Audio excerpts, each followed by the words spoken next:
جویریہ نے نافع سے بیان کیا، انہیں عبیداللہ بن عبداللہ اور سالم بن عبداللہ نے خبر دی کہ جن دنوں عبداللہ بن زبیر رضی اللہ عنہ پر حجاج کی لشکر کشی ہو رہی تھی تو عبداللہ بن عمر رضی اللہ عنہ سے لوگوں نے کہا، کیونکہ آپ مکہ جانا چاہتے تھے کہ اگر آپ اس سال حج نہ کریں تو کوئی نقصان نہیں، کیونکہ ڈر اس کا ہے کہ کہیں آپ کو بیت اللہ پہنچنے سے روک نہ دیا جائے۔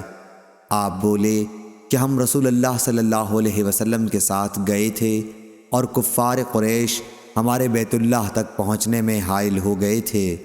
پھر نبی کریم صلی اللہ علیہ وسلم نے اپنی قربانی نحر کی اور سر مڈا لیا۔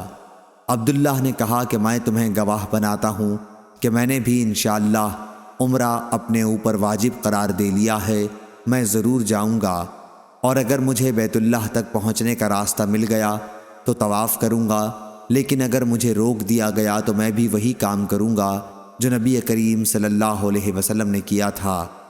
میں اس وقت بھی آپ کے ساتھ موجود تھا، چنانچہ آپ نے ذوالحلیفہ سے عمرے کا احرام باندھا، پھر تھوڑی دور چل کر فرمایا کہ حج اور عمرہ تو ایک ہی ہیں۔ اب میں بھی تمہیں گواہ بناتا ہوں کہ میں نے عمرے کے ساتھ حج بھی اپنے اوپر واجب قرار دے لیا ہے۔